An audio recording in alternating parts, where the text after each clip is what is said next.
Assalamualaikum warahmatullahi wabarakatuh. Waalaikumsalam. Alhamdulillah rabbil alamin. Wassalatu wassalamu ala asyrafil anbiya'i wal mursalin wa ala alihi wa sahbihi ajma'in. Rabbi shrah li sadri wa yassir li amri wa hlul 'uqdatam min lisani yafqahu qawli. Allahumma dhakkirni ma nasitu min al-Qur'anil karim wa ma nasitu min al-ahadits an-nabawiyyah wa 'allimni ma jahiltu minhuma ya dzal jalali wal ikram. Amma ba'd. Tuan-tuan imam, Tuan Bilal, ahli-ahli yang terkuasa, tuan-tuan, puan-puan semua jemaah yang dikasihi sekalian. Alhamdulillah, syukur yang tidak terhingganya kita panjatkan kepada Allah Subhanahu wa taala di atas limpahnya nikmat yang lebih banyak yang diberikan kepada kita. Selawat dan salam kepada junjungan besar Nabi Muhammad sallallahu alaihi wasallam, ahli keluarga baginda, para sahabat serta para orang yang mengikuti mereka sehingga hari kiamat. Tuan-tuan, puan-puan sedang jemaah yang dikasihi sekalian, sebagai mukadimah kita pada malam ini, suka saya bacakan sedikit petikan daripada kitab Risalah Al-Misbahul Munir. Kitab ini juga memperkatakan tentang ilmu akidah dan tauhid, sifat 20, muka surat 12. Dia kata akidah itu pengakuan dalam hati, di dalam hati seseorang. Maka tidak dapat pengakuan itu melainkan dengan mengerti hukum-hukum akal yang tiga itu. Kita dapat katakan pada minggu yang lalu sebahagian daripada hukum akal yang tiga itu. Dan orang yang tidak mengerti hukum-hukum akal tersebut, terkadangnya tidak ada akidah sedikit pun, yakni tidak ada pegangan di dalam hatinya. Maka orang yang tidak ada akidah atau pegangan itu tidak sah imannya, tidak sah agamanya. Kerana sah agama itu terhenti ia di atas sah iman. Kerana makna iman itu tasdik di hati, mengaku hati dengan sekalian barang yang didatangkan dengan dia oleh Rasul daripada segala pekerjaan agama. Ini tuan-tuan dan puan-puan, pentingnya akidah itu. Kita sering tekankan supaya apa? Supaya kita keluar daripada iman taklid kepada iman tahqiq. Apabila kita mengetahui dalil-dalilnya tentang keesaan kewujudan Allah Subhanahu wa taala, segala-segala yang bersangkut paut dengan ilmu akidah, maka insya-Allah kita keluar daripada iman taklid, iman ikut-ikutan. Main ikut itu saja, tak jadi iman ini. Kena belajar. Dah belajar itu pun kita akan naik ke satu tahap iman ilmu. Iman ilmu ni tuan-tuan masih belum selamat lagi. Kena naik ke satu tingkat. Apabila kita amalkan ilmu itu, kita ikhlaskan hati kita, maka kita duduk di iman panjang. Sekurang-kurangnya iman yang ketiga ini barulah selamat. Jadi kalau untuk tahap yang pertama, tahap yang mula-mula ini, tentulah apa? Tentulah kena belajar. Nak naik ke iman ilmu, keluar daripada iman taklid, kena belajar, tak boleh tidak. Maka alhamdulillah pada malam ini Allah SWT pilih kita sebenarnya untuk berada dalam majlis yang sangat mulia ini, memperkatakan tentang apa? Tentang ilmu akidah. Ilmu akidah ni untuk mengesahkan iman kita. Mengesahkan iman berarti mengesahkan agama kita. Penting. Baik. Jadi seperti yang kita maklumi, pada malam ini kita akan membaca kitab Risalah Tauhid. Risalah Tauhid kita sampai ke muka surat 9 ya. Betul. Surat 9 lah. Apa tu? Bahagian mustahil akal. Kita dah sentuh tentang pengertian akal. Bahagian hukum akal itu kepada tiga. Ada wajib, ada mustahil, ada harus akli. Ya, al-wujub wal istihalah wa jawaz. Tiga itu. Kemudian bahagian wajib akli kita telah sentuh, kita telah terangkan pada minggu-minggu yang lalu. Kemudian pada malam ini bahagian mustahil akli. Ya, adalah mustahil akli terbagi dua. Yang pertama, mustahil akli daruri. Kita bagi kuncinya. Daruri apa maksudnya? Senang, mudah. Tak perlu kan kepada kita fikir-fikir, kita menungkan, kita kaji, kita bahaskan. Tak perlu. Iaitu menghukumkan suatu itu tetap tiada dengan tiada berkehendak kepada bahasan dan mendirikan dalil.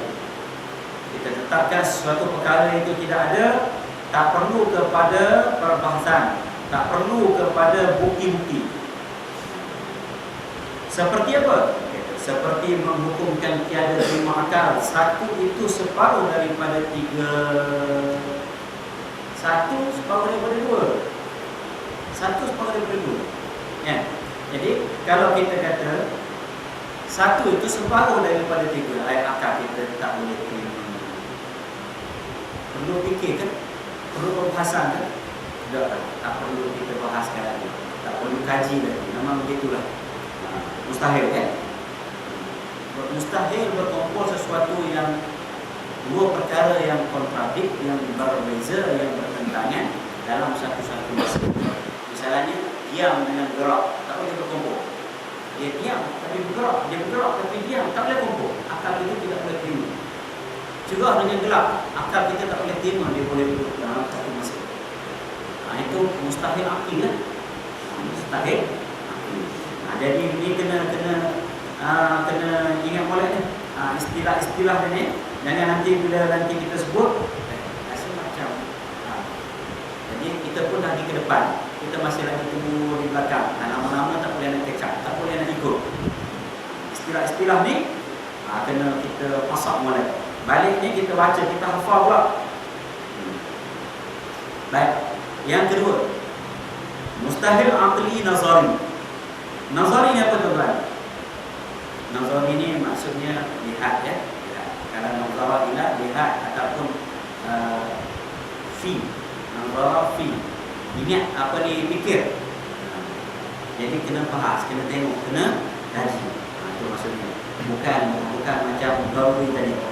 Iaitu menghukumkan sesuatu itu tetap tiada. Menghukumkan sesuatu itu tetap tiada dengan berkehendak kepada fikiran dan bahasan, serta mendatangkan dalil-dalil atas ketetapan hukumannya. Itu seperti menghukumkan tiada terima akal ada yang menyebutu bagi Allah Ta'ala. Kena belajar. Bila disebut kena ada bahasan ini, kena belajar.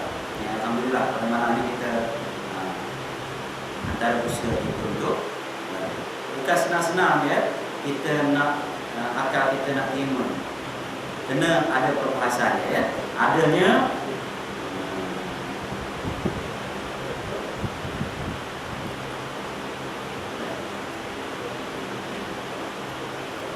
maka tidak dengan senang akal menghukumkan mustahil ada syarik yang menyemutu. Syarik itu syarikun bahasa Arab.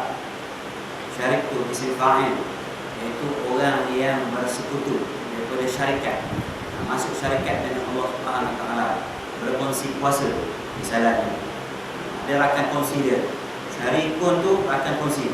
Maksud dia terjemahkan di situ yang menyemutu. Bagi Allah Ta'ala itu melainkan dengan diadakan bahasan, dengan mendirikan dalil. Jadi nak kena ada perbahasan, nak kena belajar bagaimana kita nak nafikan Allah Subhanahu Taala itu ada yang serupa dengan dia, berkongsi, menciptakan alam ini, misalnya menciptakan langit dan bumi ini. Ada Tuhan kedua, ada Tuhan ketiga, keempat ataupun seterusnya yang sama, misalnya statusnya sama, kuasa kehendaknya sempurna ya? Jadi nak kena ada dalil. Lau kana fihi ma alihatun illallahu la fasadata, Allah Subhanahu taala sebut. Kalau sekiranya ya di langit dan di bumi itu ada Tuhan selain daripada Allah Subhanahu taala, la fasadata, artinya langit dan bumi itu akan binasa. Akan binasa kalau ada dua. Surah Al-Anbiya ayat 22. Kalau kita pun tak boleh. Dalam satu kapal dua nakoda. Dalam satu bukit ada 2 ekor rimau. Atas satu bukit ada 2 ekor rimau pun tak boleh. Apatah lagi kalau Allah Subhanahu Taala Tuhan mencipta. Kalau dia nak jadikan langit, Tuhan bumi, Tuhan satu lagi kata air, buat bumi dulu lah. Tuhan bumi kata kita buat bumi dulu lah. Tuhan langit kata buat langit dulu lah. Sudah. Maka bersepakatlah dua ni. Aku Tuhan langit, kamu Tuhan bumi. Tuhan langit pun buat langit dulu. Maka hak Tuhan yang kedua ni mana? Tuhan kedua kena bantu. Lemahlah Tuhan yang kedua. Mustahil lah dia Tuhan. Tuhan tidak lemah. Tak. Ataupun Tuhan yang kedua terpaksa. Tuhan langit ikut suka dia je. Dia nak buat awan, dia nak buat bintang, buat bulan, ikut suka dia je. Tuhan yang kedua ni tadi terpaksa akur. Tak boleh nak mantap. Jadi Tuhan yang pertama jadi lemah. Tuhan yang kedua jadi lemah. Kalau Tuhan yang kedua boleh lawan, Tuhan yang pertama jadi lemah. Jadi ini mustahil. Kalau ada di langit di bumi yang kedua nak turun hujan, bumi tak terima. Langit nakkan awan, nakkan air, Tuhan bumi tak nak bagi. Air kacau ni. Lafaz data. Sebab itu bila kita belajar nanti, kita akan masuk sifat wahdaniyah. Wahdaniyah ini mengisahkan Allah Subhanahu Wa Taala tidak ada yang serupa, tidak ada yang bersamaan, tidak ada rakan kursi, tidak beristeri, tidak beranak, dia tinggal esa. Itu Allah Subhanahu Wa Taala wahdaniyah. Nanti kita akan baca masih ada kam al-kumul khamsah dia bagi. Kam muttasil pada zat, kam munfasil pada zat, kam muttasil pada sifat, kam munfasil pada sifat, kam munfasil pada af'al. Ada 5 kam ni. Nafikan 5 kam ini, barulah dapat wahdaniyah. Jadi nak kena belajar. Kena belajar, tak boleh kita kena ada bahasan. Baik. Bahagian harus akli adalah harus akli itu terbagi dua berarti wajib akli ada 2, mustahil akli ada 2, harus akli juga ada 2. 6 ini kena kita masak lah, mahir ni adalah harus akli itu terbagi 2. Yang pertama harus akli daruri. Apa maksud daruri itu kan? Mudah, senang. Tak? Mudah. Iaitu menghukumkan sesuatu boleh terima ada dan tiada secara jalan berganti-ganti dengan tidak berkehendakkan bahasan dan mendirikan dalil, seperti menghukumkan keadaan seseorang itu ada kalanya dia bergerak atau diam. Itu maksud secara berganti-ganti. Kalau dia bergerak, dia tak diam. Kalau dia diam, dia tidak bergerak. Berganti-ganti. Mudah nak faham kan? Mudah. Tak payah susah-susah. Kalau dia diam, tak bergerak. Kalau dia bergerak, tak diam. Tak. Kalau dia berkumpul, dia tidak bercerai. Kalau dia bercerai, tidak berkumpul. Tidak terang, gelap. Tidak gelap, terang. Mudah mudah. Dia panggil harus akli daruri. 2.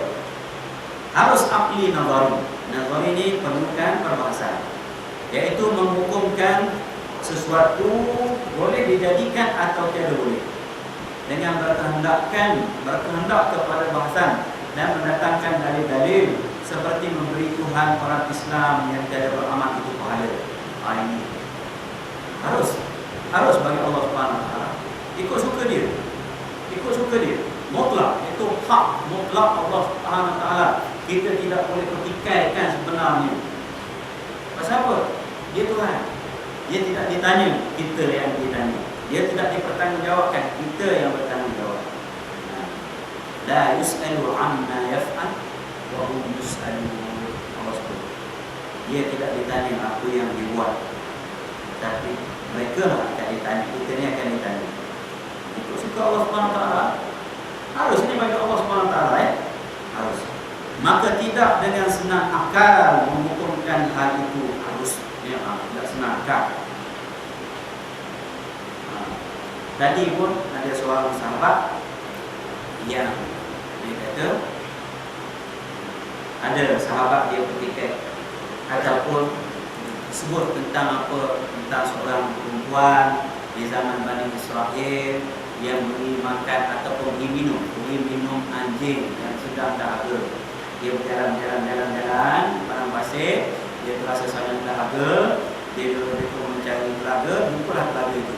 Dia terpaksa turun kerana air telaga itu dah dalam. Turun dengan susah payah, dia minum, dia naik semula ke atas dengan susah payah. Dia tengok ada seekor anjing yang sedang menjeling-jelingkan dan menjilat-jilat pasir.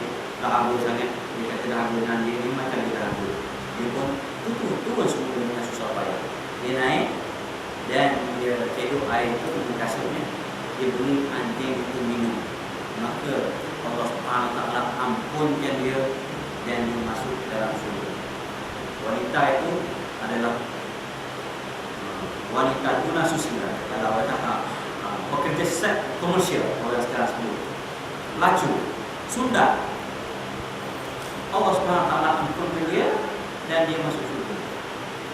Jadi sahabat, kawan ini dia kata ini boleh menyebabkan orang jadi malas nak beramal.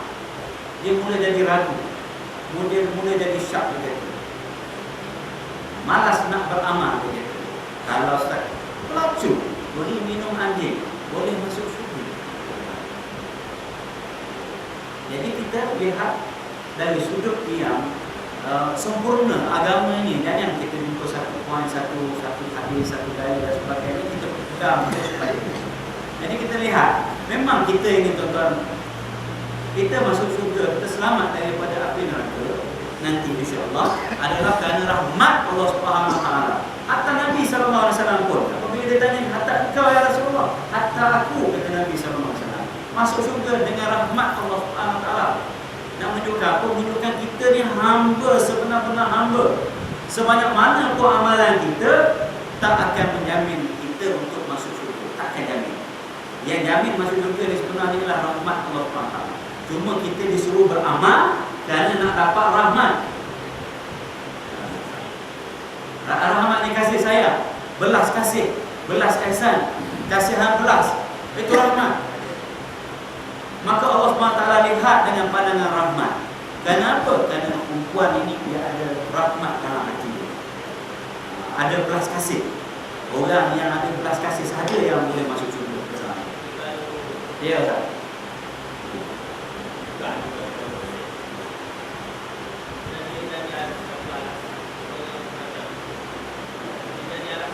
Alasan?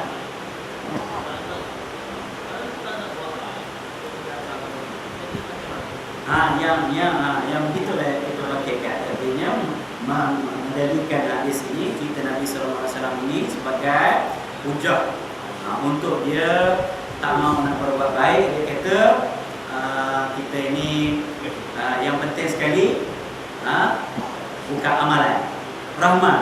Ya, baik. Yang pertamanya kita buat amalan adalah kerana untuk dapat rahmat Allah Subhanahu Wa Taala. Kita tidak tahu di mana, bagaimana, macam mana ataupun yang mana benarnya amalan-amalan kita yang menyebabkan Allah Subhanahu Wa Taala pandang kita dengan pandangan rahmat. Kita tak tahu. Jadi kita semua perlu buat apa yang Allah Subhanahu Wa Taala suruh, yang Nabi sallallahu alaihi wasallam perintahkan, kita buat. Mudah-mudahan di situ nanti ada penyebabnya untuk kita dapat rahmat itu. Yang kedua kita kena duduk antara khauf dengan roja. Ini kena belajar tasawuf. Khauf ini takut, roja ini harap. Kena bagi 50-50 ni tuan-tuan. 50 harap, 50 khauf. Jangan khauf saja, jangan takut saja. Nanti kita akan putus asa dengan Allah SWT. Habislah kita ni jahat. Kita ni apa? Nyakalah kita. Lama-lama tak payah buat. Tak payah buat baik. Jangan rojak saja.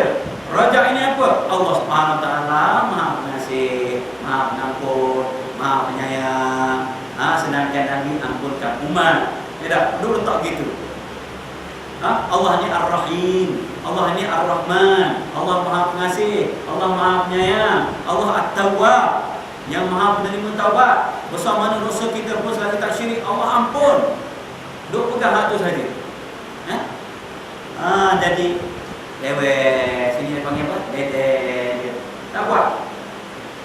Buat dosa buat tak apa. Allah Maha Pengampun. Dia duduk kat rojak saja. Dah tak duduk kat khauf. Mana letak al-asma'ul husna hak lain? Al-Jabbar, Al-Mutakabbir, Al-Muntaqim tu. Mana letak? Dia kira syurga saja, syurga yang maha indah. Dia tak kira hak neraka yang maha pedih ni. Dia tak kira. Jadi kena letak tengah-tengah. Antara khauf dengan rojak. Baru dia jadi molek. Kecuali dekat nak mati esok. Kalau dekat nak mati esok, dekat sakaratul maut, ni 100% kita kena rojak dengan Allah Subhanahu Taala. Harap belas ihsan Allah Subhanahu Taala. Sangka baik dengan Allah Subhanahu Taala. Itu waktu itu kita sangka baik. Wajib pada itu kita sangka baik dengan Allah Subhanahu Taala. Ana 'inda dhanni 'abdi bi. Allah Subhanahu Taala sebut dalam hadis qudsi. Aku mengikut sangkaan hamba-Ku terhadapku. Itu wajib. 100%. Allah terima kita ini. Kita terima apa? Kita terima nanti mari putra waktu sakaratul maut ni malu. Segala syaitan, segala iblis malu. Nak asuk kita lah. Jadi kalau kita duduk di makam rojak tu, bahaya. Kita takut putus asa dengan Allah. Jadinya kita kena melihat semua. Kita kena ambil yang itu saja. Yang itu pun sebenarnya pentingnya apa yang Nabi sallallahu alaihi wasallam nak beritahu ialah rahmat Allah Subhanahu wa taala itu maha luas dan Allah Subhanahu wa taala selamatkan kita ini dengan rahmatnya semata-mata hak mutlak Allah Subhanahu wa taala. Dan yang ketiganya perlu ada rahmat dalam hati kita ini. Irhamu man fil ardi yarhamkum man fis sama. Kasihlah, belas kasihlah. Adalah rasa rahmat kepada apa yang ada di bumi ini. Allah Subhanahu wa taala akan dirahmati. Para malaikat akan turunkan. Baik. Benar. Iya.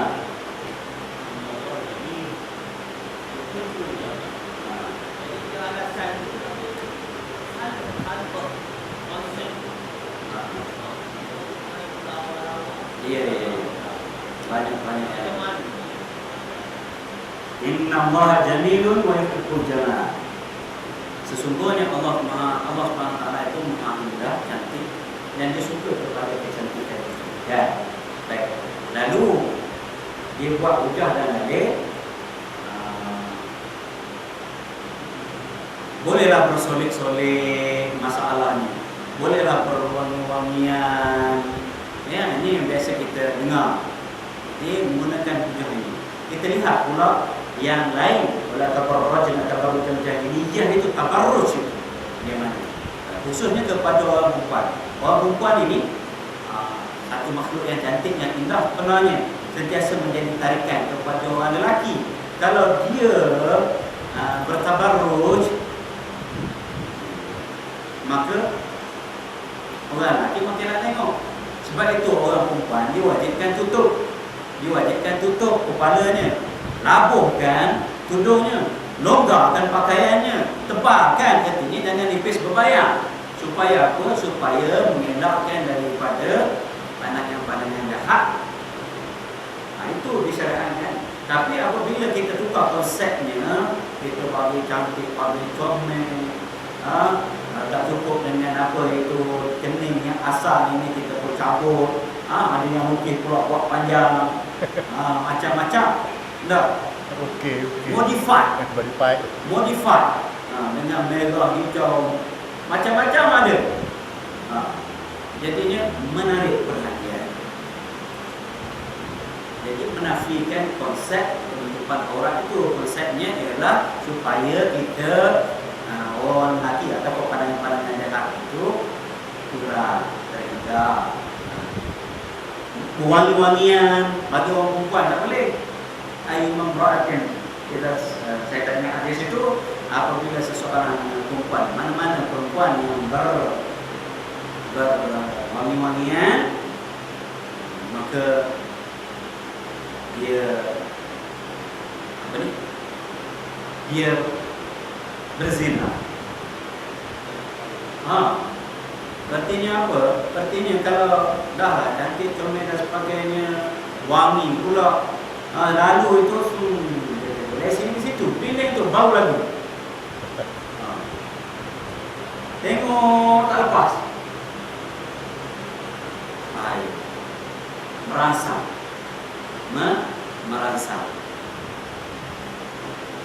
Lepas itu bila kita kata nanti itu antara sebab-sebab berlakunya jenayah-jenayah seksual, marah pula. Marah. Dia kata orang lelaki ni memang bahasa jahat. Yalah, kita pun tak nafi juga. Tapi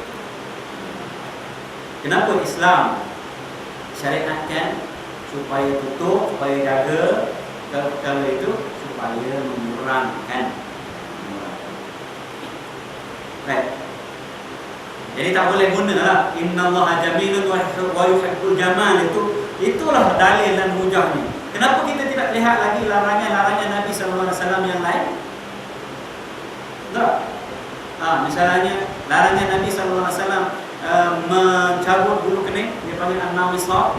Ini yang mencabut bulu kening, yang mengubah kejadian Allah Subhanahu Wa Taala. Kenapa kita tidak lihat yang itu larangan-larangan yang lain ni? Jadi jangan tengok satu saja.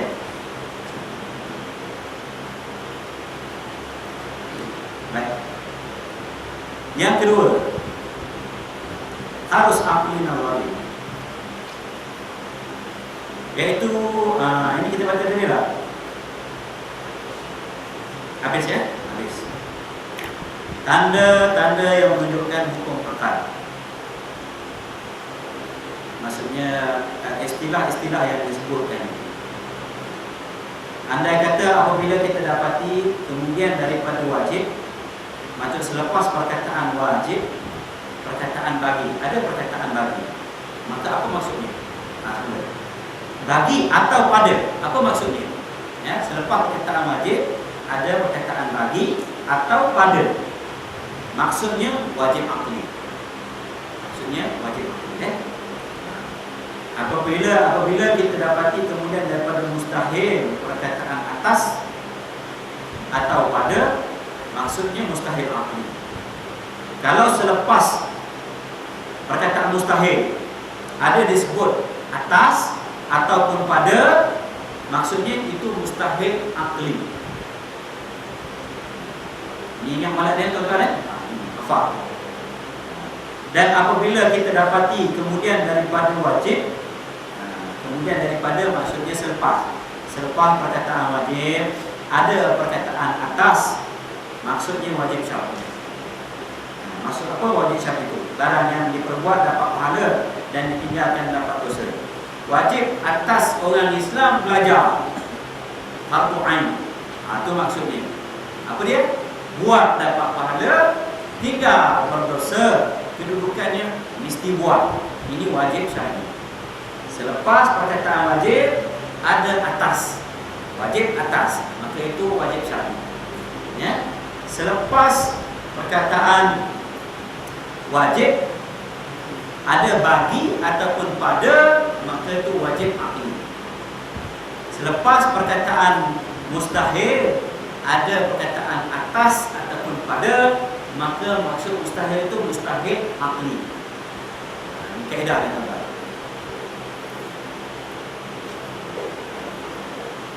Kenyataan yang kedua, perhatian menunjukkan Tuhan yang menjadikan alam.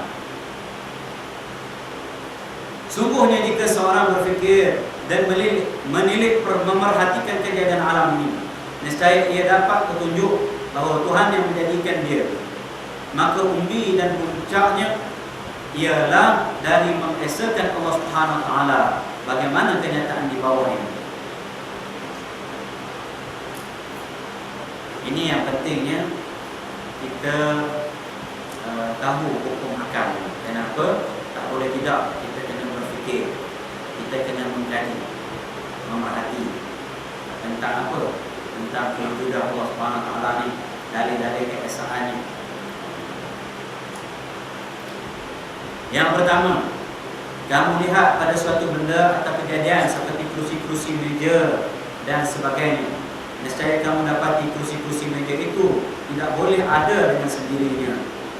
Tiba-tiba ada syuk, ada lagi. Mustahil. Mustahil. Ini seperti yang kita sebut dulu. Ada seorang Badawi, orang Arab Badui yang duduk di padang pasir, bertemu dengan seorang ulama, Al-Imam Al-Asmu'i. Dia bertanya kepada Al-Imam Asmu'i, siapa kamu? Al-Imam Asmu'i kata, aku daripada anak-anak turunan Asmu'i. Daripada mana? Daripada tempat dibacakan kalam Allah. Apakah Allah Subhanahu Wa Taala ada kalam yang boleh dibaca?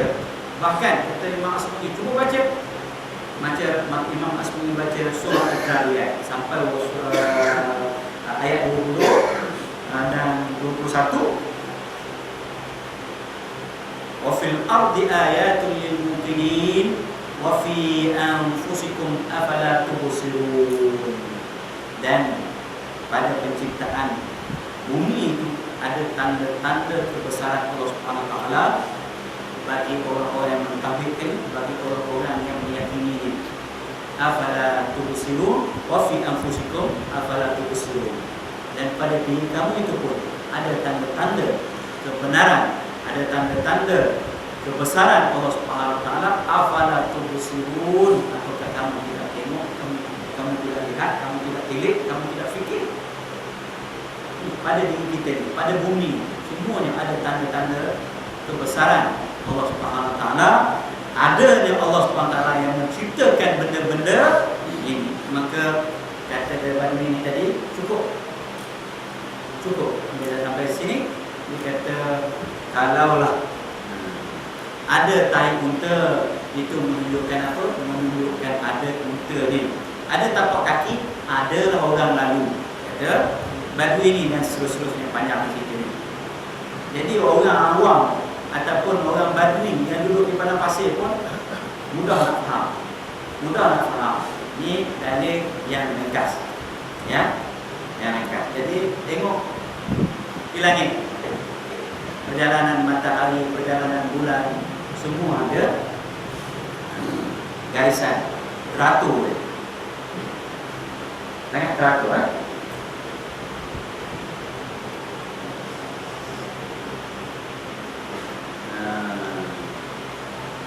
tak boleh jadi ni reha dari sendiri. Tiba-tiba mustahil. Melainkan kamu percaya ada yang membuatnya, mesti ada.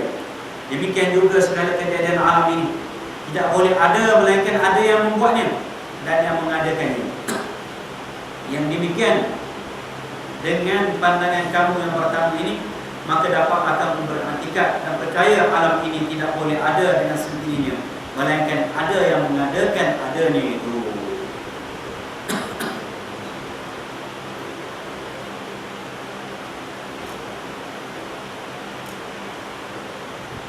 Baik. 2. Kamu siasat lebih jauh lagi. Tatkala kamu perhatikan perbuatan-perbuatan tukang kerusi-kerusi dan meja-meja itu bersalah-salahan. Ada yang molek dan ada yang bodoh, dan ada yang sempurna dan ada yang kurang. Maka yang molek dan sempurna itu sentiasa menerima bertambah-tambah molek-molek dan sempurna, sehingga kamu dapati segala ketukangan orang yang kemudian lebih molek, lebih sempurna daripada tukang yang dahulu. Nyatalah dengan sebab lebih kepandaian orang yang kemudian kerana melihat perbuatan orang yang dahulu. Demikianlah sehingga sekarang tiada kesudahan bertambah-tambah molek dan sempurna. Tuan-tuan, ini manusia dulu simple-simple saja. Macam mimbar kita ini. Nabi SAW mimbarnya atas tunggul kurma ni. Cuba tengok mimbar kita, Masya Allah. Reha ni dah. Dulu reha macam mana reha? Belah lah, kayu tu belah, itu biasa je. Lepas itu naik jadi berukir-ukir Allah. Lepas itu ada pula reha jadi, Masya Allah, boleh lipat, boleh bawa tinggi boleh, menghormati Al-Quran. Atas berbusat. Nah, perubahan-perubahan itu daripada tak sempurna semakin menjadi sempurna. Maka dengan perhatian ini nyatalah pula sekalian manusia itu dalam kekurangan dan lemah. Hanyalah qadar yang dianugerahi Tuhan akan dia ilmu dan kekuatan jiwa. Kalau tidak, tentu manusia itu telah membuat dengan sempurna terus. Nah, ini kelemahan manusia lah. Daripada bertahap dulu mula keluar radio suara saja, iaitu keluar gambar dan suara, audio dan visual. Sekarang ni macam-macam keluar. Macam mana boleh gambar tu boleh kita kirimkan Bluetooth masuk ke gambar dengan warna, dengan apa, tidak berubah, speedy. Bukan pakai gambar. Dengan suara-suara bergerak boleh. Ikut mana? Kalau dengan wayar mungkin ada masuk dalam wayar. Ini gelombang. Boleh pindah. Zaman sekarang ni boleh jemput gitu je. Ambil kat skrin. Letak kat skrin, pindah. Kita copy and paste. Jemput gitu je. Ambil kat skrin ni. Dekat kat mana tuan-tuan? Hebat. Tak lama lagi kemungkinan dia boleh kirim bau. Tekan je, bau keluar semua. Barangkan ni satu masa. Tapi zaman-zaman dulu, kalau kita tengok black ni handset. Sekarang ni handset semua ada, budak-budak pun ada. Canggih lagi pada hak kita. Hak kita RM99 je. Hak dia RM300. Touch screen. Mana lah kita orang tua lah. Orang tua ni kena picit-picit sedikit lah. Orang muda kena belai-belai. Jadi touch screen. Hebat. Dulu komputer ni besar.